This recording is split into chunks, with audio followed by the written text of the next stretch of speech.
Hello friends, welcome to learning point GS. Friends, आज हम पढ़ने जा रहे हैं शिक्षा का अधिकार यानी आरटीई 2009। इसको स्टार्ट करने से पहले हम डिस्कस कर लेते हैं। अपने लास्ट वीडियो में अपने एनसीएफ 2005 के बारे में विस्तार से चर्चा की थी। बहुत इंपॉर्टेंट टॉपिक का आज हम कवर करने जा रहे हैं। जो हमारी पिछले वीडियोस हैं उसकी डिस्क्रिप्शन आपको हमारी नीचे प्लेलिस्ट में मिल जाएगी। फ्रेंड्स, अगर वीडियोस पसंद आ रही है तो please like, subscribe and share करना ना भूलें। तो चलिए टाइम वेस्ट ना करते हुए आज का टॉपिक स्टार्ट करते हैं। आज का हमारा टॉपिक है शिक्षा का अधिकार। इसका फुल नेम है आरटीई 2009 यानी राइट टू एजुकेशन। एग्जाम में प्रश्न आ जाता है कि शिक्षा का अधिकार कब आया 2009 में, या इसकी फुल फॉर्म पूछ लेता। आरटीई की फुल फॉर्म क्या है? Right to education. चलिए इसके जो इम्पोर्टेंट पॉइंट्स है वही हम डिस्कस करेंगे। पहला है इसका, सन 2000 में हमारी संसद में 86वां संविधान संशोधन किया गया है। आप सब जानते हैं जो कॉन्स्टिट्यूशन है उसमें कुछ चेंजेस लाने के लिए संविधान में बदलाव किया जाता है, तो उसको संशोधित कर दिया जाता है। तो ये संशोधन कब हुआ? 2002 में हुआ। राइट टू एजुकेशन यानी शिक्षा का अधिकार एक ऐसा अधिकार है जो 6 से 14 वर्ष के प्रत्येक बच्चे को मुफ्त और अनिवार्य शिक्षा का प्रावधान है। पहला पॉइंट है इसका, जिसके द्वारा प्रारंभिक शिक्षा को कक्षा 1 से 8 यानी कक्षा 1 से 8 तक के सभी बच्चों को मुफ्त और अनिवार्य शिक्षा का प्रावधान है। इनकी आयु सीमा होनी चाहिए 6 से 14 वर्ष, और इनका ये मौलिक अधिकार है बच्चों का कि इनको मुफ्त और अनिवार्य शिक्षा दी जानी चाहिए। जो विकलांग बच्चे हैं उनके केस में उनकी आयु क्या हो जाएगी? 6 से 18 वर्ष।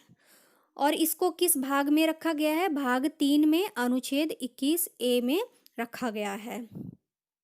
फ्रेंड्स, 2019 में डायरेक्ट प्रश्न आया था कि विकलांग बच्चों की कितनी आयु सीमा रखी गई है शिक्षा के अधिकार अधिनियम में? तो 6 से 18 वर्ष रखी गई है।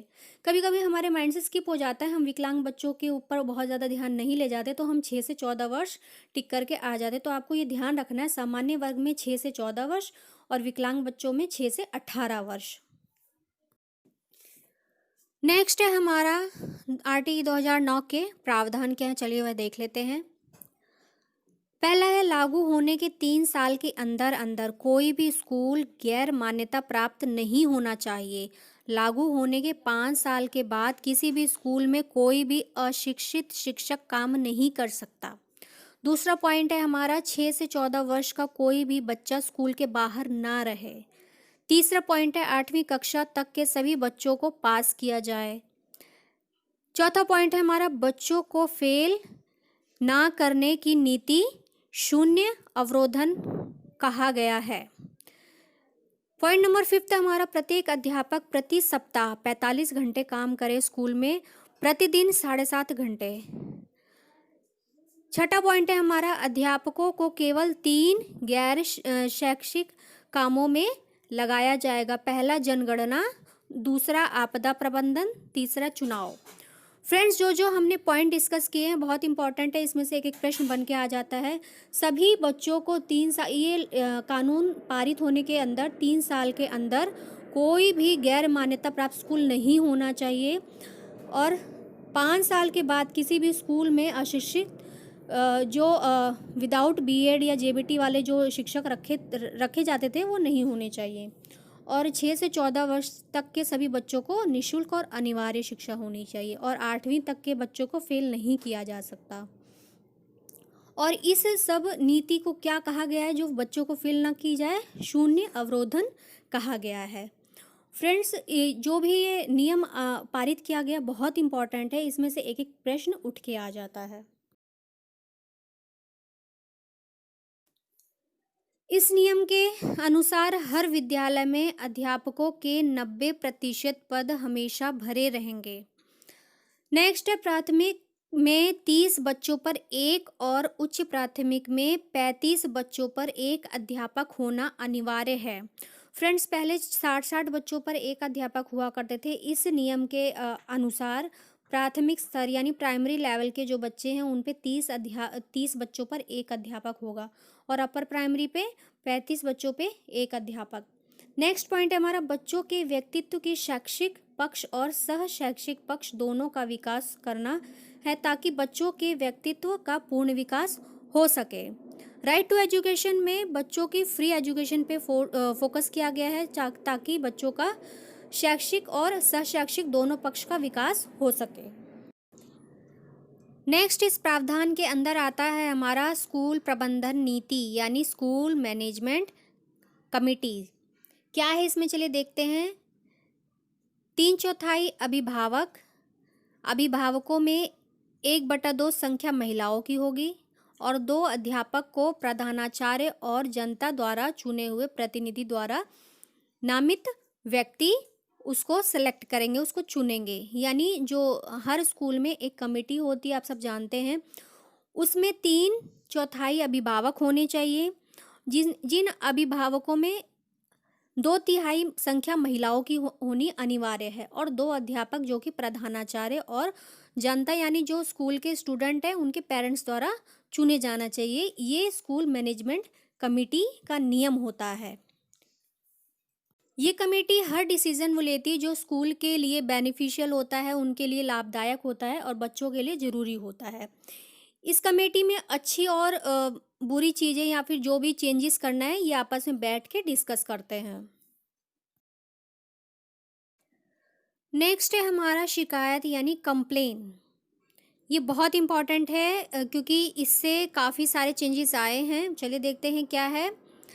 पहला प्रश्न पूछ लेता है एनसीपीसीआर क्या है, इसकी फुल फॉर्म क्या है। हिंदी में इसको राष्ट्रीय बाल अधिकार संरक्षण आयोग कहा जाता है। एनसीपीसीआर की फुल फॉर्म है national commission of protection of child right. इसके ऊपर प्रश्न आ गया है तो इसलिए ये काफ़ी इम्पॉर्टेंट है, तो प्लीज़ इसको ध्यान रखिए। चलिए देखते हैं शिकायत में क्या क्या प्रावधान रखे गए हैं। पहला है हमारा, प्रत्येक प्राइवेट स्कूल में भी 25% गरीब अभिभावकों के बच्चों को शामिल करना या दाखिला देना अनिवार्य है। यानी ये जो कानून है राइट टू एजुकेशन के अंडर में 25% गरीब अभिभावक यानी EWS के जो बच्चे हैं उनको शामिल करना अनिवार्य है। कोई भी प्राइवेट स्कूल उसको बच्चों को एडमिशन देने से मना नहीं कर सकता। दूसरा है, इन बच्चों से कोई भी फीस नहीं ली जाएगी। यदि इन बच्चों से फीस ली तो पहली बार में जो स्कूल को जुर्माना देना पड़ेगा वो है 25,000 का, और अगर अगली बार भी EWS यानी गरीब बच्चों से फीस ली तो 50,000 तक का दंड लगाया जा सकता है। नेक्स्ट है, कैपिटेशन फीस लेने पर इनका दंड 10 गुना ज़्यादा लगाया जाएगा। कैपिटेशन फीस वो होती है जो स्कूल एक्स्ट्रा चार्जेस जो ठोक देते हैं बच्चों के ऊपर, उसको कहा जाता है। वह आप जो पुअर फैमिलीज के जो बच्चे हैं उनसे नहीं ले सकते। यानी ये जो शिकायतें हैं, अगर इनमें से कोई भी शिकायत किसी भी स्कूल के ऊपर कोई भी पेरेंट्स कर देता है जो EWS के अंडर में आता है तो उसके ऊपर लीगली एक्शन लिया जा सकता है। तो इसमें से 3-4 प्रश्न आपके बन जाएंगे। फ्रेंड्स, आज की वीडियो में हमने कवर किया RTE 2009 जो कि बहुत इंपॉर्टेंट है, इसमें से प्रश्न जरूर आता है।